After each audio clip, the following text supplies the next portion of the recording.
Hello dear students, എല്ലാവർക്കും business സ്റ്റഡീസിൻ്റെ മറ്റൊരു ക്ലാസ്സിലേക്ക് സ്വാഗതം.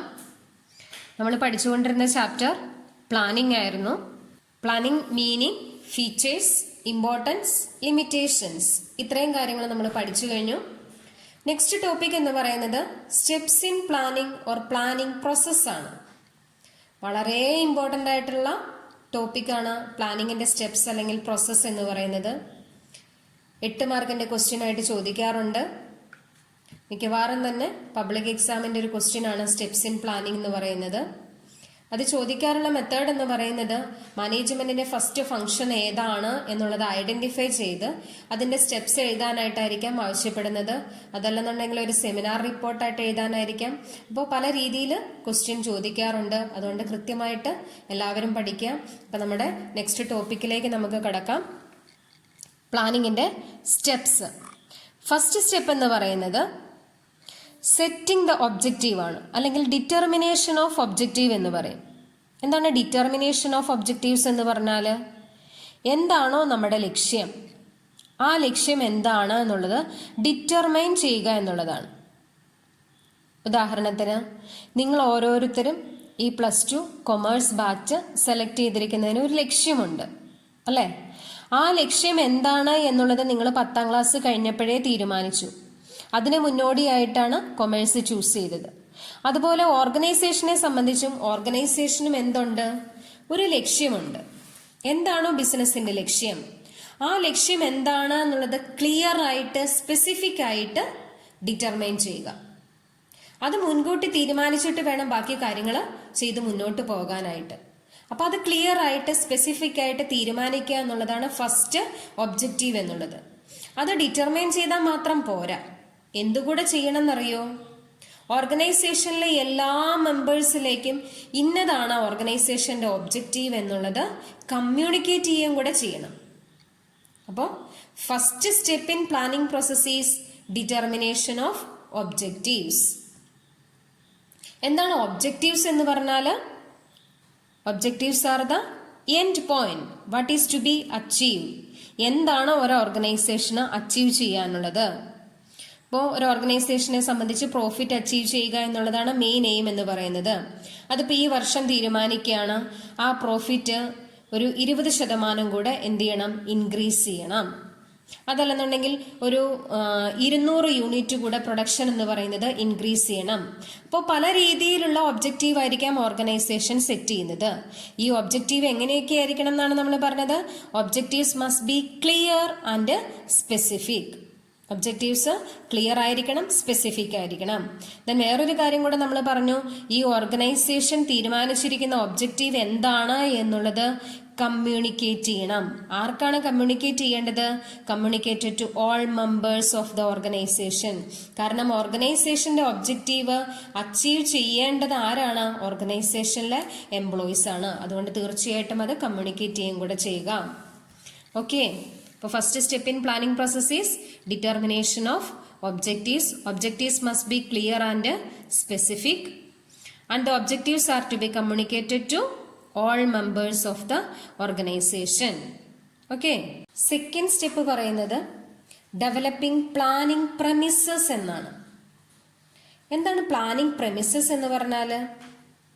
സങ്കല്പങ്ങളെയാണ് പ്രമിസസ് എന്ന് പറയുന്നത്. അതായത് നമ്മൾ പ്ലാനിംഗ് നടത്തുന്നത് ഏതിലേക്ക് വേണ്ടിയാണ് എന്നുള്ളത് ഫീച്ചേഴ്സിൽ നമ്മൾ പറഞ്ഞായിരുന്നു. Planning is done for future ആണ്, ഭാവിയിലേക്ക് വേണ്ടിയാണ് പ്ലാനിംഗ് നടത്തുന്നത്. അപ്പൊ നമ്മൾ ചില അസംഷൻസ് അല്ലെങ്കിൽ പ്രെഡിക്ഷൻസ് നടത്തും. എന്താണ് അസംഷൻസ് അല്ലെങ്കിൽ പ്രെഡിക്ഷൻസ് എന്ന് പറഞ്ഞാല്? ചില പ്രവചനങ്ങൾ നടത്തുകയാണ് അല്ലെ? നമ്മൾ കേട്ടിട്ടില്ലേ ചില പ്രവചനങ്ങളെല്ലാം, ചില കാര്യങ്ങളെല്ലാം ഇന്ന വർഷത്തിൽ സംഭവിക്കും എന്നൊക്കെ പറഞ്ഞുകൊണ്ട് ചിലരുടെ പ്രവചനങ്ങളൊക്കെ നമ്മൾ കേട്ടിട്ടുണ്ട്. അപ്പൊ അതുപോലെ പ്ലാനിങ്ങിന്റെ ഒബ്ജക്റ്റീവ് സെറ്റ് ചെയ്യുമ്പോൾ ചില അസംഷൻസ് അല്ലെങ്കിൽ പ്രെഡിക്ഷൻസ് നടത്തും. ആ അസംഷൻസ് അല്ലെങ്കിൽ പ്രെഡിക്ഷൻസിനെയാണ് എന്തെന്ന് പറയുന്നത്? പ്ലാനിംഗ് പ്രമിസസ് എന്ന് പറയുന്നത്. ബിസിനസിനെ സംബന്ധിച്ച് എന്ത് അസംഷൻ ആയിരിക്കും അല്ലെങ്കിൽ ഏത് രീതിയിലുള്ള പ്രഡിക്ഷൻ ആയിരിക്കും നടത്തുന്നതെന്നറിയോ? അടുത്ത അക്കാഡമിക് ഇയറിൽ ഗവൺമെന്റ് ഒരു പക്ഷേ സെയിൽ ടാക്സ് എന്ന് പറയുന്നത് ഗവൺമെന്റ് റെഡ്യൂസ് ചെയ്യും അല്ലെങ്കിൽ ഡിക്രീസ് ചെയ്യും എന്നുള്ള അസംഷനിൽ അവരുടെ സെയിൽസ് എന്ന് പറയുന്നത് അവരെന്ത് ചെയ്യുന്നു, ഇൻക്രീസ് ചെയ്യുന്നു. അപ്പൊ അതവർ പ്രതീക്ഷിക്കുകയാണ് അടുത്ത വർഷം ഗവൺമെന്റ് ടാക്സിൽ നല്ല രീതിയിലുള്ള ഒരു ഇളവ് തരും, അതനുസരിച്ചുകൊണ്ട് സെയിൽസ് അവരെന്ത് ചെയ്യാൻ തീരുമാനിക്കുന്നു, ഇൻക്രീസ് ചെയ്യാനായിട്ട് തീരുമാനിക്കുന്നു. അപ്പോൾ അതായിരിക്കാം ചിലപ്പോൾ ഒരു അസംഷൻ എന്ന് പറയുന്നത്. അപ്പോൾ പല രീതിയിലുള്ള അസംഷൻസ് ആയിരിക്കും ഓരോരോ ഓർഗനൈസേഷൻസ് നടത്തുന്നത്. ഓർഗനൈസേഷന്റെ നേച്ചർ അനുസരിച്ച് അസംഷൻസ് വ്യത്യാസം ഉണ്ടാകും. അപ്പോൾ ഫ്യൂച്ചറിലേക്ക് വേണ്ടി നടത്തുന്ന അസംഷൻസ് അല്ലെങ്കിൽ പ്രെഡിക്ഷൻസിനെയാണ് നമ്മൾ എന്തെന്ന് പറയുന്നത്, പ്ലാനിംഗ് പ്രെമിസസ് എന്ന് പറയുന്നത്. ഈ അസംഷൻസ് കൺട്രോളബിളും ഉണ്ട്, അൺകൺട്രോളബിളും ഉണ്ട്. ഈ പ്ലാനിംഗ് പ്രെമിസസ് എന്ന് പറയുന്നത് കൺട്രോളബിൾ ഓർ അൺകൺട്രോളബിൾ. എന്താണ് കൺട്രോളബിൾ പ്രെമിസസ് എന്ന് പറയുന്നത്? Controlled by the management. ആർക്ക് കൺട്രോൾ ചെയ്യാനായിട്ട് സാധിക്കും? മാനേജ്മെന്റിന് കൺട്രോൾ ചെയ്യാനായിട്ട് സാധിക്കും. ഉദാഹരണത്തിന് ഓർഗനൈസേഷനിൽ എടുത്തിരിക്കുന്ന തീരുമാനങ്ങൾ, പോളിസീസ്, ഓർഗനൈസേഷനിലെ സിസ്റ്റം, ഇതൊക്കെ എന്ന് പറയുന്നത് ഓർഗനൈസേഷന് തന്നെ എന്ത് ചെയ്യാൻ പറ്റുന്നതാണ്, കൺട്രോൾ ചെയ്യാൻ പറ്റുന്നതാണ്. ഇനി ചില പ്രമിസസ് ഉണ്ട്, അൺകൺട്രോളബിൾ പ്രമിസസ് ആണ്. ഫാഷൻ മാറുന്നത്, എക്കണോമിക് ആയിട്ടുള്ള ഫാക്ടേഴ്സ്, നമ്മളിപ്പോൾ പറഞ്ഞ ഗവൺമെന്റിന്റെ ടാക്സ് പോളിസീസ്, ഇതൊക്കെ എന്ന് പറയുന്നത് എന്താണ്, അൺകൺട്രോളബിൾ ആണ്. അതായത് ഓർഗനൈസേഷന് തന്നെ തീരുമാനിക്കാനായിട്ട് സാധിക്കുന്നതല്ല. അപ്പോൾ ഇത്തരത്തില് ഫ്യൂച്ചറിലേക്ക് വേണ്ടി നമ്മൾ നടത്തുന്ന അസംഷൻ അല്ലെങ്കിൽ പ്രിഡിക്ഷനെയാണ് പ്ലാനിംഗ് പ്രെമിസസ് എന്ന് പറയുന്നത്. അതാണ് പ്ലാനിങ്ങിന്റെ സെക്കൻഡ് സ്റ്റെപ്പ് എന്ന് പറയുന്നത്. അപ്പോൾ the second step in planning process is developing planning premises. Planning premises are the assumptions or predictions about future. Premises can be divided into two: controllable premises and uncontrollable premises. Controllable premises are controlled by the management. അതായത് internal factors ആണ് controllable പ്രമിസസിൽ വരുന്നത്. Uncontrollable premises എന്ന് പറയുന്നത് external factors ആണ്. മാനേജ്മെന്റിന് എന്ത് ചെയ്യാൻ പറ്റില്ല, കൺട്രോൾ ചെയ്യാനായിട്ട് സാധിക്കില്ല. കോമ്പറ്റീറ്റേഴ്സിനെ കൺട്രോൾ ചെയ്യാനായിട്ട് സാധിക്കുമോ? ഇല്ല. അപ്പോൾ അതുപോലുള്ള അൺകൺട്രോളബിൾ ഫാക്ടേഴ്സ് അല്ലെങ്കിൽ എക്സ്റ്റേണൽ ഫാക്ടേഴ്സ് ആണ് അൺകൺട്രോളബിൾ പ്രമിസസിൽ വരുന്നത്. ഓക്കെ, ഇതാണ് സെക്കൻഡ് സ്റ്റെപ്പ്.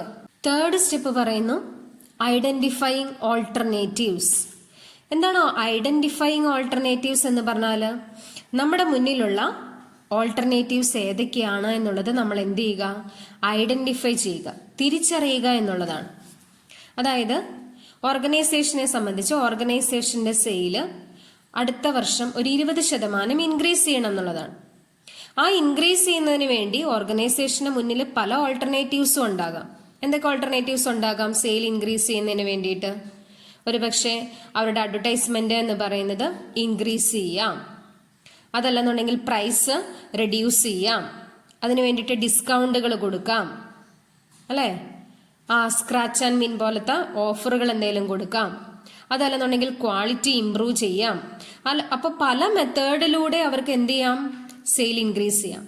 അപ്പൊ സെയിൽ ഇൻക്രീസ് ചെയ്യുന്നതിന് വേണ്ടി ഓർഗനൈസേഷന്റെ മുന്നിലുള്ള ഓൾട്ടർനേറ്റീവ്സ് ഏതൊക്കെയാണ് എന്നുള്ളത് ഐഡന്റിഫൈ ചെയ്യുന്നതിനെയാണ് തേർഡ് സ്റ്റെപ്പായ ഐഡന്റിഫൈയിങ് ഓൾട്ടർനേറ്റീവ്സ് എന്ന് പറയുന്നത്. അപ്പോൾ there are alternatives ways for achieving the same goal. ആ ലക്ഷ്യം എന്താണോ അത് നേടുന്നതിന് വേണ്ടിയിട്ട് നമ്മുടെ മുന്നിലുള്ള ഓൾട്ടർനേറ്റീവ്സ് എല്ലാം, വേരിയസ് ഓൾട്ടർനേറ്റീവ്സ് ഐഡന്റിഫൈ ചെയ്യുന്ന പ്രോസസ്സിനെയാണ് all the possible alternatives should be identified. All the possible alternatives should be identified. അതാണ് third step, identifying alternatives. Fourth step പറയുന്നു ഇവാലുവേറ്റിംഗ് ഓൾട്ടർനേറ്റീവ്സ്. നമ്മുടെ മുന്നിലുള്ള ഓൾട്ടർനേറ്റീവ്സ് നമ്മൾ ഐഡന്റിഫൈ ചെയ്ത് കഴിഞ്ഞാൽ അടുത്തത് എന്ന് പറയുന്നത് ആ ഓൾട്ടർനേറ്റീവ്സ് നമ്മൾ ഇവാലുവേറ്റ് ചെയ്യണം. എന്തിൻ്റെയൊക്കെ ബേസിലായിരിക്കും? അതിൻ്റെ കോസ്റ്റ്, അതിൻ്റെ റിസ്ക്, അതിൻ്റെ റിട്ടേൺ. നമ്മൾ നേരത്തെ പറഞ്ഞില്ലേ, ഡിസ്കൗണ്ടുകൾ കൊടുക്കുക, അതുപോലെ തന്നെ പ്രൈസ് റെഡ്യൂസ് ചെയ്യുക എന്നൊക്കെ പറഞ്ഞുകൊണ്ട്, അഡ്വർടൈസ്മെന്റ് ഇൻക്രീസ് ചെയ്യുക എന്നൊക്കെ പറഞ്ഞുകൊണ്ട് നമ്മൾ ഓൾട്ടർനേറ്റീവ്സ് ഐഡന്റിഫൈ ചെയ്തു. അപ്പം നമ്മുടെ മുന്നിലുള്ള ഓൾട്ടർനേറ്റീവ്സ് എന്തൊക്കെയാണോ അതിൻ്റെ കോസ്റ്റ്, അതിൻ്റെ റിസ്ക്, അതിൻ്റെ റിട്ടേൺ, ഇങ്ങനെയുള്ള കാര്യങ്ങളെല്ലാം ഇവാലുവേറ്റ് ചെയ്യുന്ന പ്രോസസ്സാണ് നാലാമത്തെ സ്റ്റെപ്പായ ഇവാലുവേറ്റിംഗ് ഓൾട്ടർനേറ്റീവ്സ്. അപ്പൊ നമ്മളൊരു ഓൾട്ടർനേറ്റീവ് ഇവാലുവേറ്റ് ചെയ്യുമ്പോൾ അതിന്റെ പോസിറ്റീവ് ആസ്പെക്റ്റും നെഗറ്റീവ് ആസ്പെക്റ്റും നോക്കണം. നമ്മളിപ്പോൾ ഈ +2 കഴിഞ്ഞതിന് ശേഷം ഒരു കോഴ്സ് സെലക്ട് ചെയ്യുകയാണെന്നുണ്ടെങ്കിൽ അതിന്റെ പോസിറ്റീവ് സൈഡും, ആ കോഴ്സ് നമ്മൾ എടുത്തു കഴിഞ്ഞാൽ അതിൽ നിന്ന് നമുക്ക് ഏതെല്ലാം രീതിയിലുള്ള പ്രയോജനങ്ങളാണ് കിട്ടുന്നത്, അതുപോലെ തന്നെ ഏതെങ്കിലും രീതിയിലുള്ള ബുദ്ധിമുട്ടുകളുണ്ടോ, അപ്പോൾ പോസിറ്റീവ് ആസ്പെക്റ്റും അതുപോലെ തന്നെ നെഗറ്റീവ് ആസ്പെക്റ്റും നമ്മൾ എന്ത് ചെയ്യണം? ഇവാലുവേറ്റ് ചെയ്യണം. അങ്ങനെ പോസിറ്റീവ് ആസ്പെക്റ്റും നെഗറ്റീവ് ആസ്പെക്റ്റും ഇവാലുവേറ്റ് ചെയ്യുന്ന അല്ലെങ്കിൽ അതോടൊപ്പം തന്നെ കോസ്റ്റ്, റിസ്ക്, റിട്ടേൺ ഈ കാര്യങ്ങളെല്ലാം ഇവാലുവേറ്റ് ചെയ്യുന്ന സ്റ്റെപ്പാണ് 4ാമത്തെ സ്റ്റെപ്പായ evaluating alternatives. Then 5th step പറയുന്ന സെലക്ടിങ് ദ ബെസ്റ്റ് ഓൾട്ടർനേറ്റീവ്. നമ്മൾ പോസിറ്റീവ് ആസ്പെക്റ്റും നെഗറ്റീവ് ആസ്പെക്റ്റും എല്ലാം എന്ത് ചെയ്തു? ഇവാലുവേറ്റ് ചെയ്തു. അതിൽ നിന്ന് നമ്മൾ എന്ത് ചെയ്യാൻ പോവാണ്? ഏറ്റവും ബെസ്റ്റ് വൺ ചൂസ് ചെയ്യാൻ പോവാണ്. നമ്മളിപ്പോൾ ഡ്രസ്സ് എടുക്കാൻ വേണ്ടി ഒരു കടയിൽ പോവുക. എന്ത് ചെയ്യും നമ്മൾ? അവിടെയുള്ള കുറേ ഡ്രസ്സുകൾ നമ്മൾ നോക്കും. എന്നിട്ട് ഏറ്റവും ക്വാളിറ്റിയുള്ള, വില കുറഞ്ഞ, നമുക്ക് ഏറ്റവും ഇഷ്ടപ്പെട്ടത് നോക്കിയാണ് നമ്മൾ എന്ത് ചെയ്യുന്നത്? ചൂസ് ചെയ്യുന്നത്. അതുപോലെ തന്നെയാണ് ഇവിടെയും ചെയ്യുന്നത്. പല ഓൾട്ടർനേറ്റീവ്സ് ഉണ്ടെന്ന് നമ്മൾ ഐഡന്റിഫൈ ചെയ്തതിൽ നിന്നും അതിന്റെ പോസിറ്റീവ് ആസ്പെക്റ്റും അല്ലെങ്കിൽ നെഗറ്റീവും പോസിറ്റീവും എല്ലാം നമ്മൾ ഇവാലുവേറ്റ് ചെയ്തു. അതിൽ നിന്നും ഏറ്റവും ബെസ്റ്റ് വൺ എന്ത് ചെയ്യാൻ പോവാണ്? ഇനി ചൂസ് ചെയ്യാൻ പോവാണ്. മോസ്റ്റ് സ്യൂട്ടബിൾ വൺ ആണ് ഇനി ചൂസ് ചെയ്യുന്നത്. അപ്പോൾ ആ എടുക്കുന്ന ഡിസിഷൻ എന്ന് പറയുന്നത് ഏറ്റവും ബെറ്റർ ആയിട്ടുള്ളൊരു ഡിസിഷൻ ആയിരിക്കും. ആ ഏറ്റവും ബെറ്റർ ആയിട്ടുള്ളൊരു ഡിസിഷൻ എടുക്കുന്നതിനെയാണ് എന്തെന്ന് പറയുന്നത്? സെലക്ടിങ് ദ ബെസ്റ്റ് ഓൾട്ടർനേറ്റീവ് എന്ന് പറയുന്നത്. അപ്പോൾ 5ാമത്തെ സ്റ്റെപ്പ് പറയുന്നു select the best alternatives. All the possible alternative should be identified and evaluated and to select the best alternative. Okay. 6th step പറയുന്നു ഇംപ്ലിമെന്റേഷൻ ഓഫ് പ്ലാൻസ്. എന്താണ് implement ചെയ്യുക എന്ന് പറഞ്ഞാൽ? നമ്മൾ ഓൾട്ടർനേറ്റീവ്സ് ഐഡന്റിഫൈ ചെയ്ത് ഇവാലുവേറ്റ് ചെയ്ത് അതിൽ നിന്നും ഏറ്റവും ബെസ്റ്റ് വൺ ചൂസ് ചെയ്തു, സെലക്ട് ചെയ്തു അല്ലേ? ഇനി ഈ പ്ലാൻ നമുക്ക് എന്ത് ചെയ്യണം? ഇംപ്ലിമെന്റ് ചെയ്യണം. ആരിലേക്കാണ് ഇംപ്ലിമെന്റ് ചെയ്യുന്നത്? ഓർഗനൈസേഷനിലെ വർക്കേഴ്സിന്റെ ഇടയിലേക്ക് എന്ത് ചെയ്യാണ്? ഇംപ്ലിമെന്റ് ചെയ്യാണ്. അപ്പോൾ ആ ഇംപ്ലിമെന്റ് ചെയ്യണമെന്നുണ്ടെങ്കിൽ തീർച്ചയായിട്ടും മാനേജേഴ്സിന്റെയും അതേപോലെ തന്നെ എംപ്ലോയീസിന്റെയും സപ്പോർട്ട് കൂടിയേ തീരൂ. അത് മാത്രമല്ല എല്ലാ റിസോഴ്സസും നമ്മൾ ഇനി എന്ത് ചെയ്യാൻ പോവാണ്? ഉപയോഗിക്കാൻ പോവാണ്. അപ്പോൾ അങ്ങനെ എല്ലാ റിസോഴ്സസും ഉപയോഗിച്ചുകൊണ്ട് ഓർഗനൈസേഷനിലേക്ക് ആ പ്ലാൻ ഇംപ്ലിമെന്റ് ചെയ്യുന്നതിനെയാണ് 6th സ്റ്റെപ്പായ ഇംപ്ലിമെന്റേഷൻ ഓഫ് പ്ലാൻസ് എന്ന് പറയുന്നത്. അപ്പോൾ implementation means putting plans into action. Putting plans into action, അതിനെയാണ് ഇംപ്ലിമെന്റേഷൻ ഓഫ് പ്ലാൻസ് എന്ന് പറയുന്നത്. ലാസ്റ്റ് സ്റ്റെപ്പ് പറയുന്നു ഫോളോ അപ്പ് ആക്ഷൻ. എന്താണ് ഫോളോ അപ്പ് ആക്ഷൻ എന്ന് പറഞ്ഞാൽ? നമ്മൾ പ്ലാൻ എത്രത്തോളം ഫലപ്രദമാണ് എന്നുള്ളത് വിലയിരുത്തുന്നതിനെയാണ് ഫോളോ അപ്പ് ആക്ഷൻ എന്ന് പറയുന്നത്. അതായത് നമ്മൾ പ്രിപ്പയർ ചെയ്ത പ്ലാൻസ് എല്ലാം എന്ത് ചെയ്തു? ഇംപ്ലിമെന്റ് ചെയ്തു. അപ്പോൾ ഇംപ്ലിമെന്റ് ചെയ്തപ്പോൾ ഏതെല്ലാം രീതിയിലാണ് ഈ പ്ലാൻ അവിടെ അപ്ലൈ ചെയ്യുന്നത്, ഓർഗനൈസേഷനിലെ എംപ്ലോയീസിന്റെ പെർഫോമൻസ് എന്താണ് എന്നുള്ളത് നമ്മൾ എന്ത് ചെയ്യണം? ഇവാലുവേറ്റ് ചെയ്യണം. അതായത് ആക്ച്വൽ പെർഫോമൻസും സ്റ്റാൻഡേർഡ് പെർഫോമൻസും നമ്മൾ പ്ലാൻ ചെയ്തതും നമ്മൾ ഫസ്റ്റ് സ്റ്റെപ്പിൽ എന്ത് ചെയ്തിട്ടുണ്ട്? ഒരു ഒബ്ജക്റ്റീവ് എന്താണ് എന്നുള്ളത് ഡിറ്റർമൈൻ ചെയ്തിട്ടുണ്ട്. ആ ഡിറ്റർമൈൻ ചെയ്തിരിക്കുന്ന ഒബ്ജക്റ്റീവും ഇംപ്ലിമെന്റ് ചെയ്തപ്പോൾ അതായത് ആക്ച്വൽ ആയിട്ട് കിട്ടിയ റിസൾട്ടും തമ്മിൽ എന്ത് ചെയ്യും? കമ്പയർ ചെയ്യും. അപ്പോൾ ഏതൊക്കെ തമ്മിലാണ് കമ്പയർ ചെയ്യുന്നത്? ആക്ച്വൽ പെർഫോമൻസും പ്ലാൻഡ് പെർഫോമൻസും. അതായത് ഫസ്റ്റ് സ്റ്റെപ്പിൽ പ്ലാൻ ചെയ്ത കാര്യങ്ങളും തമ്മിൽ എന്ത് ചെയ്യാണ്? കമ്പയർ ചെയ്യാണ്. കമ്പയർ ചെയ്തപ്പോൾ ഏതെങ്കിലും രീതിയിലുള്ള പ്രശ്നങ്ങളുണ്ട് എന്നുണ്ടെങ്കിൽ അവിടെ നമ്മൾ എന്ത് ചെയ്യും? Remedial action can be taken. അപ്പോൾ ഏതെങ്കിലും രീതിയിലുള്ള ബുദ്ധിമുട്ടുകൾ അല്ലെങ്കിൽ പ്രശ്നങ്ങളുണ്ട് എന്നുണ്ടെങ്കിൽ അതിനുള്ള റെമഡിയൽ ആക്ഷൻ എടുക്കുന്നു. ഇത്തരത്തിൽ ചെയ്യുന്ന അല്ലെങ്കിൽ പ്ലാൻ ചെയ്ത കാര്യങ്ങൾ ഇവാലുവേറ്റ് ചെയ്യുന്ന സ്റ്റെപ്പാണ് last step follow up measures എന്ന് പറയുന്ന അല്ലെങ്കിൽ ഫോളോ അപ്പ് ആക്ഷൻ എന്ന് പറയുന്നത്. അപ്പോൾ ഫോളോ അപ്പ് ആക്ഷൻ ഒന്നുകൂടെ പറയാം. ഫോളോ അപ്പ് ആക്ഷനിൽ ഫസ്റ്റ് എന്താണ് ചെയ്യുന്നത്? ഇവാലുവേറ്റ് ചെയ്യാണ്. ഏതിനൊക്കെ തമ്മിലാണ് ഇവാലുവേറ്റ് ചെയ്യുന്നത്? ആക്ച്വൽ പെർഫോമൻസും സ്റ്റാൻഡേർഡ് പെർഫോമൻസും തമ്മിലാണ് ഇവാലുവേറ്റ് ചെയ്യുന്നത്. If there is any deviation is noted, ഏതെങ്കിലും രീതിയിലുള്ള ഡീവിയേഷൻ നമുക്ക് ശ്രദ്ധയിൽപ്പെടുകയാണ് എന്നുണ്ടെങ്കിൽ ടു ടേക്ക് റെമഡിയൽ ആക്ഷൻ. എന്തെടുക്കുക? റെമഡിയൽ ആക്ഷൻ എടുക്കുക. ഇതാണ് last step follow up action. Okay. അപ്പോൾ നമ്മൾ ഇന്ന് പഠിച്ചത് 7 സ്റ്റെപ്സ് ആണ്. ഏതൊക്കെയാണ് എന്ന് ഒന്നുകൂടെ നമുക്ക് നോക്കാം. ഫസ്റ്റ് സ്റ്റെപ്പ് എന്ന് പറയുന്നത് ഡിറ്റർമിനേഷൻ ഓഫ് ഒബ്ജക്റ്റീവ്സ്. എന്താണ് നമ്മുടെ ഒബ്ജക്റ്റീവ് എന്നുള്ളത് നമ്മൾ ഡിറ്റർമൈൻ ചെയ്യുന്നു. ഒബ്ജക്റ്റീവ് എങ്ങനെയൊക്കെ ആയിരിക്കണം? ക്ലിയർ ആയിരിക്കണം, സ്പെസിഫിക് ആയിരിക്കണം. സെക്കൻഡ് പോയിന്റ് പറയുന്നു developing planning premises. Planning premises means assumptions or predictions about future ആണ്. അത് രണ്ട് രീതിയിലുണ്ട്, കൺട്രോളബിളും അൺകൺട്രോളബിളും. ദെൻ തേർഡ് സ്റ്റെപ്പ് പറയുന്നു identifying alternatives. All the possible alternatives should be identified. നമ്മുടെ മുന്നിലുള്ള ഓൾട്ടർനേറ്റീവ്സ് ഏതൊക്കെയാണ് എന്നുള്ളത് നമ്മൾ ഐഡന്റിഫൈ ചെയ്യുന്നു. ഫോർത്ത് പോയിന്റ് പറയുന്നു ഇവാലുവേറ്റിംഗ് ഓൾട്ടർനേറ്റീവ്സ്.